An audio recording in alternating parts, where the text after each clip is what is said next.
Gepleýär Azatlyk Radiosu. Assalamu alaykum gaderli dinleýijiler. Hepdeniň jemi gepleşigimize başlaýarys. Mikrofon öňünde Merdan Tariýew.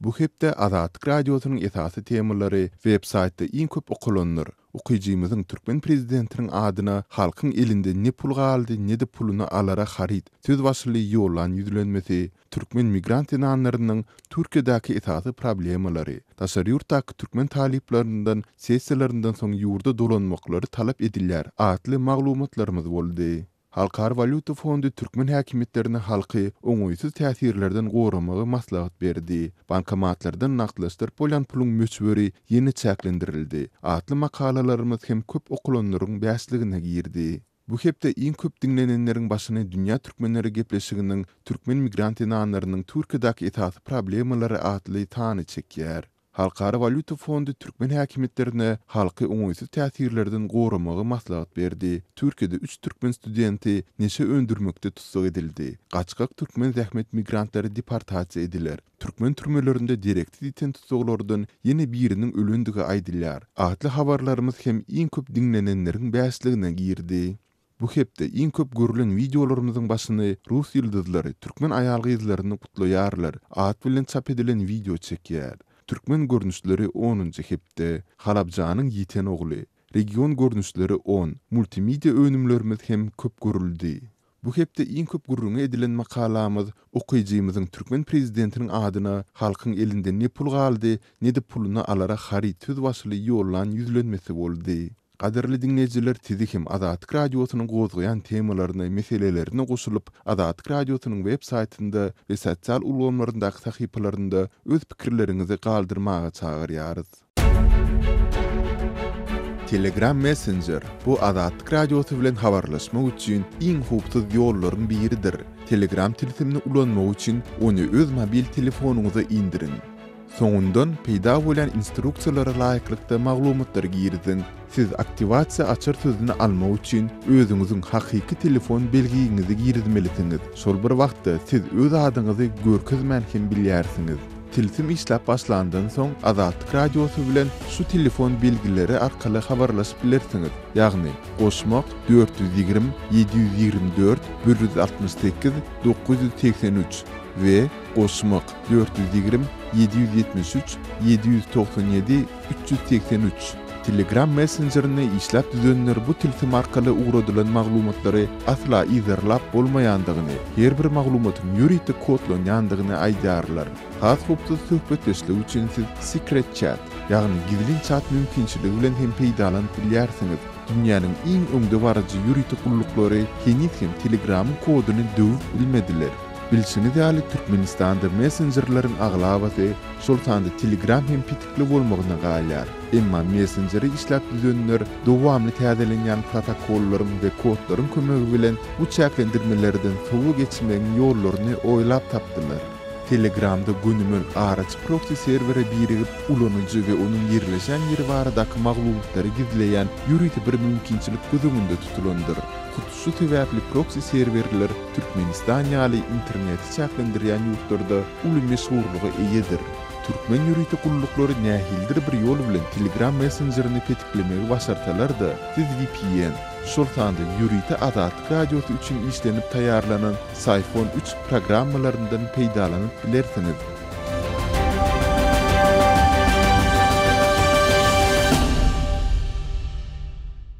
Gepleýär Azatlyk Radiosy. Hepdeniň jemini türkmen prezidenti Gurbanuly Berdimuhammedowyň Astanadaky ýokary derejeli regional sammite gitmän muderek öz ogly Serdary ýolandygy baradaky maglumatymyz bilen dowam etdirýäris.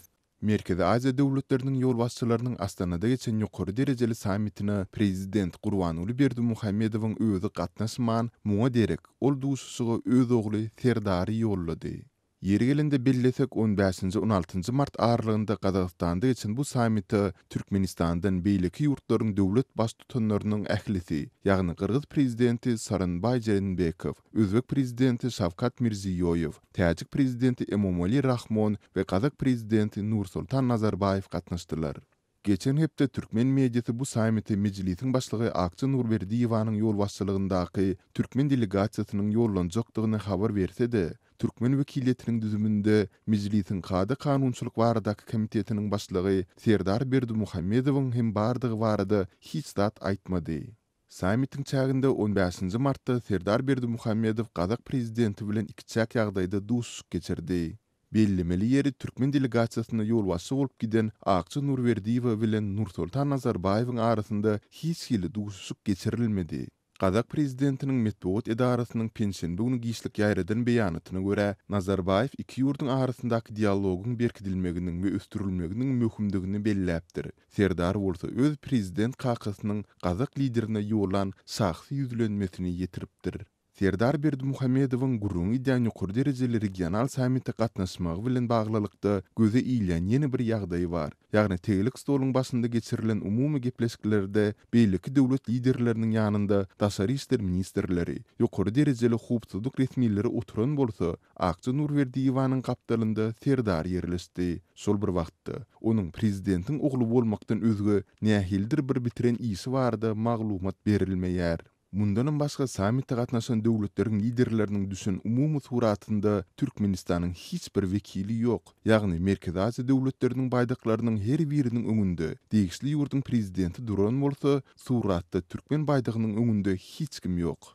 1981-nji ýylyň 20-nji sentýabrynda Aşgabatda doglan 37 ýaşynyň içindäki Serdar Berdimuhammedow 2016-njy ýyldan başlap ýurdun syýasy durmuşynda has aktiw rol oýnap başlady. Ol şol ýylyň noýabrynda deputat saýlanyp, geçen ýylyň martynda bolsa Türkmenistanyň meclisiniň Kada Kanunçylyk baradaky komitetiniň başlyklaryna saýlandy. Serdar daşary ýurtly, hususan da Russiýanyň ýokary derejeli resmiýetleri bilen bir näçe gepleşikleri alyp bardy. Adatça diňe prezidentiň saparlary barada maglumat berýän Türkmen mediasynda bu ýokary derejeli döwletary duşuşyklar barada aýratyn reportajlar hem taýýarlandy.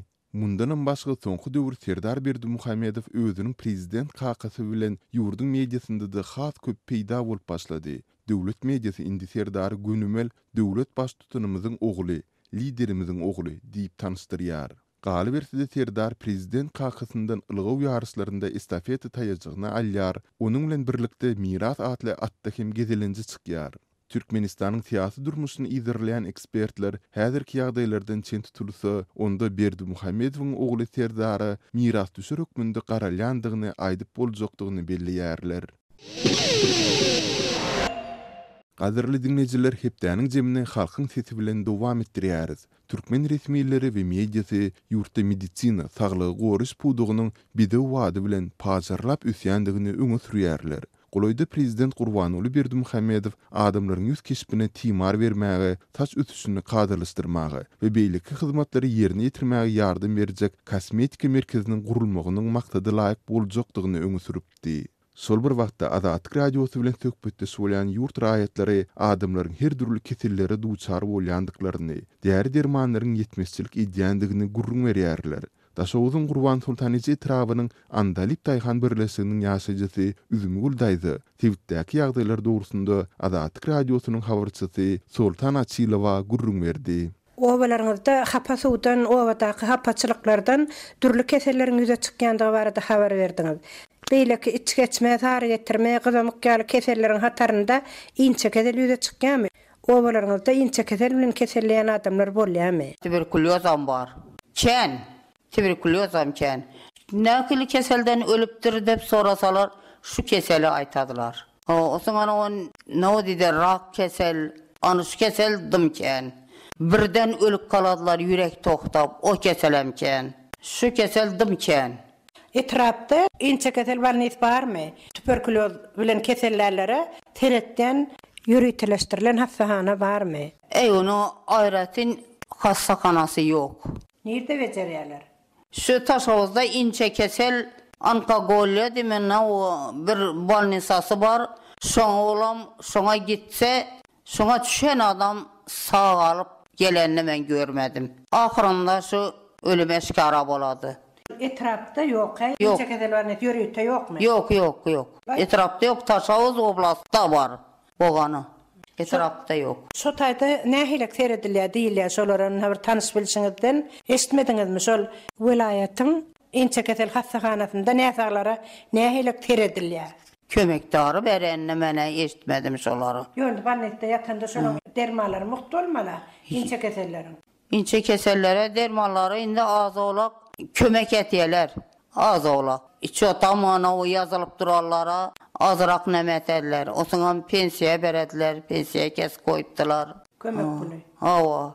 Şu öskirip oturadylar olar. Öskiredi, ana şunny. Kömek bolup berýärler. Hawa şu keselliki üçin. Inçe kesellerin masalada bir masalada bir näçe adam kesellerin halatlary bolýarmy? Bir öýde 4-5 adam. 3-4 kişi var. Başı bir kojalykda. Şu ejesi şu keselden kesellenen ejesi çağalarından var şu. Çağalarından var bir yarım çağalarından var yank kesel. Ona şu çağalar mektebe gatnaýarlarmy? Mektebe barýarlar mektebe. Bizde şunu hiçbir nemesine ölçeştirmeydilerim, karamydylaram. Yomasa doktorlaram var, aylık alıp beripdiler. Inçe keseliň şo ýokunç keseldigini ilat bilýärmi? İlat biledi, näme üçin bilmedi? İlatyň adamı biri dogany, biri agaýnysy, hemmesi iyil günüň nemesi adamda. Hiç kim onu jirkenmidem, hiç kim nemetmidem. Şolar köpçülik yerlerine barýarlarmy? Şu toýa ýa-da şol inçe kesellerler köpçülik yerlerine gatnaşýarlarmy? Barýarlar, özüm gözüm bilenem näçesini göremän. Şoňa ila köpüň içinde de şu ötkürüp oturýarlarmy? Hawa şu ağzyny nemetip öskürip oturýarlar. O doktorlar aýlanyp düşündüriş geçen oklarmy naşy ýokunç keseldigini, inçe keseliň ýokunç keseldigini, şonun goranmaly dawarada ilat bilen düşündüriş geçen okmulukmalar. Hiç kili düşündürüş bermediler. Ýyňnak etmediler. Düşündürüş hem yok bizde. Yine şu yakın arada 25 yaşar kıyızı öldü. Ejesi bayağı şu keselden gitti. Dedesi bayağı şu keselden gitti. Indi durmuşa çıkan yine bir kıyızı var. Olamşun din. Şu keselden. Yine şu pensiye kestirip koyuptılar sonra da. Çağaları mektebe varadılar. Çağalaram ne? Ösüşü yok yank çağalaram. Kiçkene eziz inşindi olup durgan. Çağası köpmü? Çağası 4 çağası var. Hemmesi hor. Hemmesi hor. Hormatly dinleyijiler, Daşowuzly Üzümgül daýzy bilen geçirilen söhbetdeşligi dinlediňiz. Gepleýär Azatlyk radiosu. Hormatly dinleyijiler, hepdeniň jemini Aşgabatly ýazyjy Aman Murat Bugaýew bilen söhbetdeşlik esasynda dowam etdirýäris. Aman Murada soňky hepdelerde orta mekdeplerde okudylýan, ýagny orta mekdeplerdäki uzaldylan günlü toporlarda berilýän bilimden enatalaryň nägile barada maglumatlar gelip gowşa. Birinciden Aman Murada uzaldylan günlü toporlar näme? Ikinciden hem şeýle enatalaryň nägile barada sizde maglumat barmy?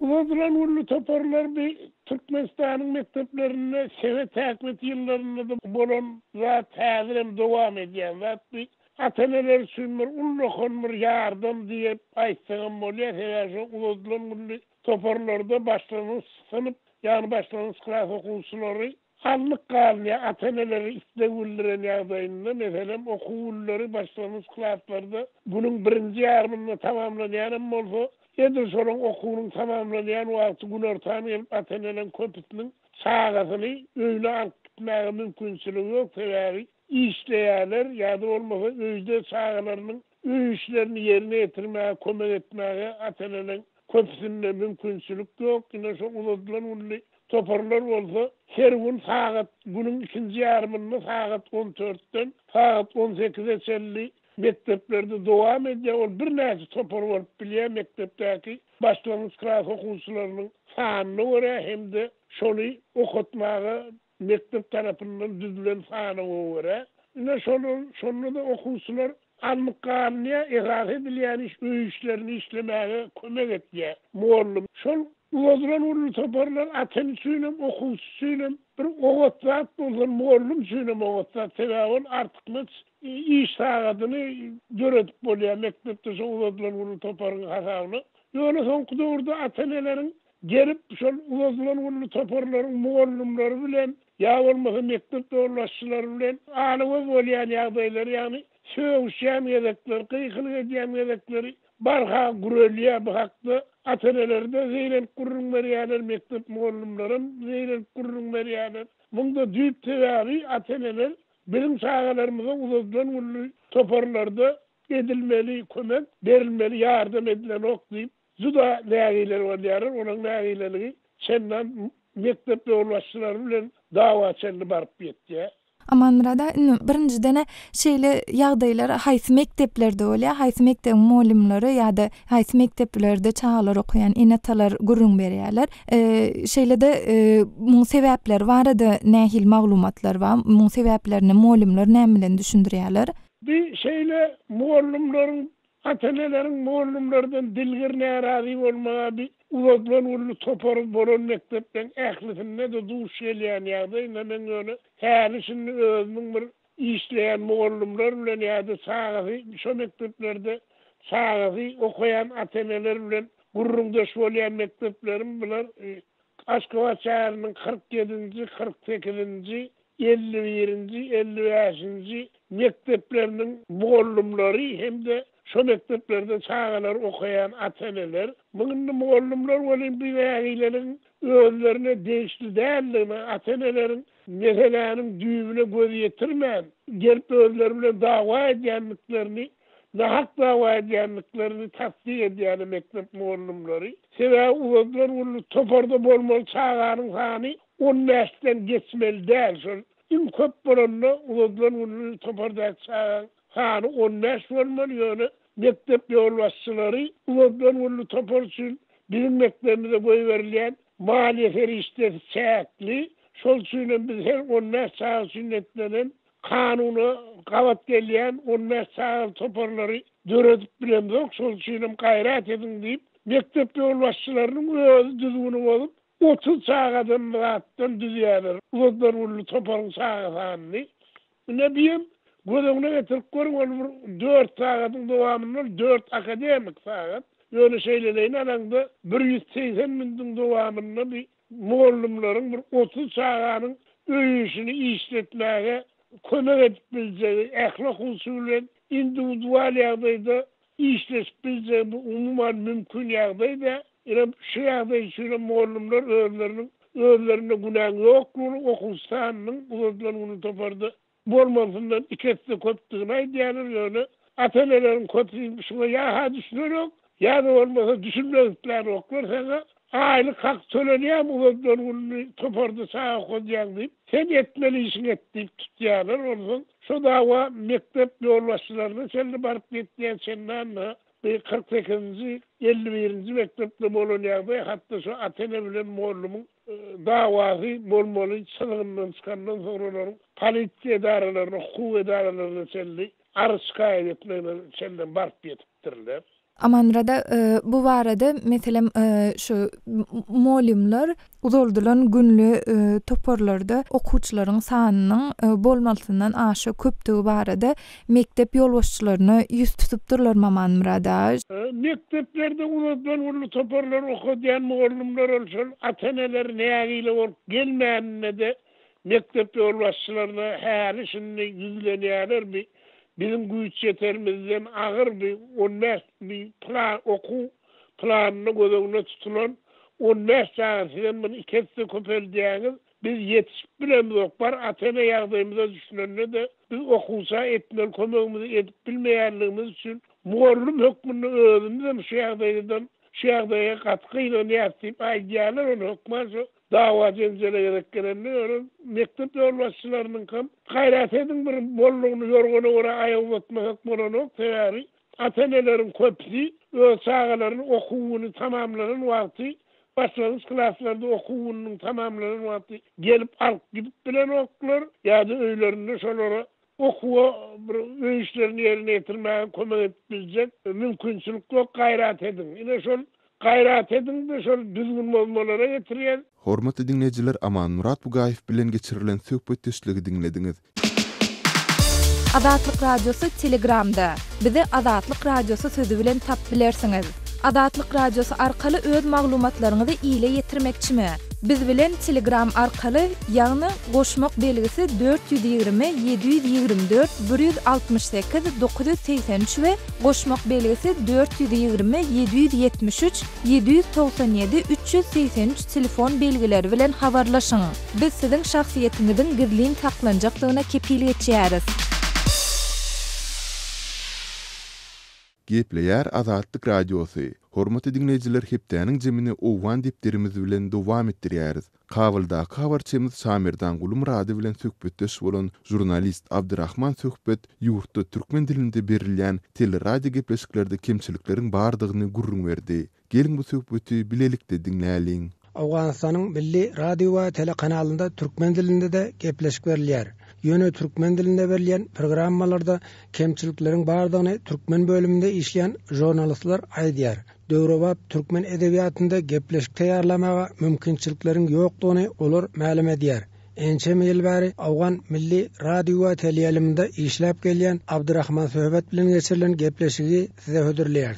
1353-nji ýylyň sümle aýynda Ramazan aýy geldi. Şol Ramazan aýyda Agdaçara barabar gelýärmiň wagty, Agdaçara wagty diýip şol bahana bilen bu beklendi. Ondan soň 1357-nji ýylyň Jawza aýynyň 13-nji ýardymda bar. Şondan soň bu bernameler orta gelip başlap neşratyny gaýtadan başlady. Halk parçamlaryň döwründe doly işlen.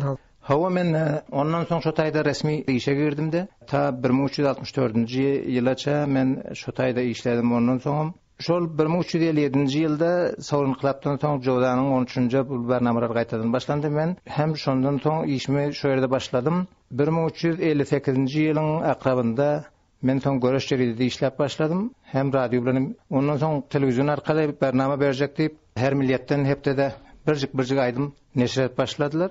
Ýöne bernameler şol gelişine dowam edip geldi. Owalda bernameler 1 saat wagty bardy. Soň islamy inqilab orta gelenden soň bu bernameler ýeniden gaýtadan bir getirildi.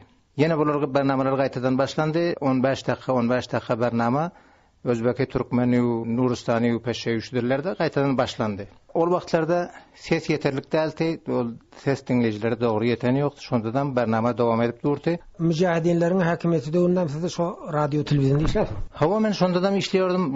Bir taýdan uruş bardy, bir radio telewiziona gatnamak hem kyndy. Şol agyr şaraýatda men gatnap durdum. Bu gatnaşymyň sebebi hem birinji şol türkmen dili sesi çykyp dursa we şu dil ýatmasa, şu dil hemişe ýanlanyp dursa, şuru üçin men hemişe şu uruşlaryň arasynda şol agyr şaraýatlardan gatnap şol bernamanyň kapysyny açyp oturdum. Şol radioga barýardym, şamara öz işimi bitirýärdim, bernamamy neşr etýärdim, gaýdyp gelýärdim. Talip rejimi döwründe talipleriň şerigat sesi atly radiosunda işledim. Hawa men talipler gelenden soň bir aý çakly bernamamy ýatdy. Şondan men iş ýerime barýardym. Neşratymyz ýokdy, bername berbilemiz ýokdy, şun bizlere ruhsat beren ýokdy. Ondan soň talipler hem gepleşdik, şolaryň mas'ul kişiler bilen gepleşdik. Talipler hem ruhsat berdi, bizler bernamamyzy gaýtadan açdyk. Ýarym sagat bername özbeki, türkmen dilde we 15 dakika Peşeýi dilde, 15 dakika Boluş dilinde, Nursany dilde bizler bername berýärdik. Şolaryň mas'ullary şol wagtda talipler wagtynda şol 4 bernamanyň başlygy mendim. Men şondadan Gaptalda türkmenden başga işgal bolman üçin türkmeni bernamana özüm öňe alyp barýardım. Göreş jeridinde işledim diýdi. Göreş jurnaldy. Göreş jurnaldy hepde bir san çap bolýardy. Mas'ul müdiri Eminiti, men masa onuň ornbasary bolup işleýärdim. Türkmen dilinde hawa. Umum türkmen dilinde şonun şol asan şu jeridanyň düýbüne başlan Sadyk Emini bilen mendim. Asasyny goýduk, soň Şah Muhammed ýadyma geldi, soň Şir Muhammed ýeňi şoňa geldi. Şöýdebede bizler şonuň işini öňe alyp gitdik. Soň 1364-nji ýyldan soň gaýtadan men türkmen dilde Awganystan radiosunda türkmen dilinde işgär garman üçin men şo taýy resmi mamur bolup bäri geçdim. Jeridenin bäri geçdim de şondan bäri men şo ýerde işläp gelýän. Awganystanyň milli radio telewizionunda işleýärsiň. Şo döwrlüğün häzirki döwrüne fark tapady.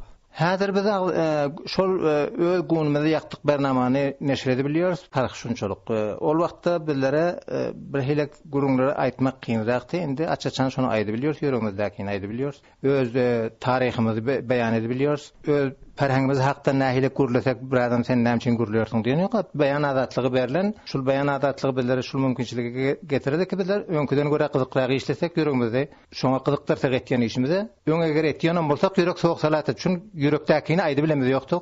Aýtjaklarymyzy agymyzy doldurup aýdy bilenmiz ýokdy, korku bardy. Endi häzir şol korku ýok, beýan azatlygy orta gelirler bäri. Bir näse ýazylyp bildir, işimizi öňürip barýar, neşratymyzy etýär. Qadirli dinleyijiler, Owganystanyň türkmen jurnalist Abdurrahman söhbet bilen geçirilen söhbet esligi dinlediňiz. Şunu bilen hepdäniň jemini geçirip gutorýarys. Azatlygyň tolkunlaryndan aýrylmaň.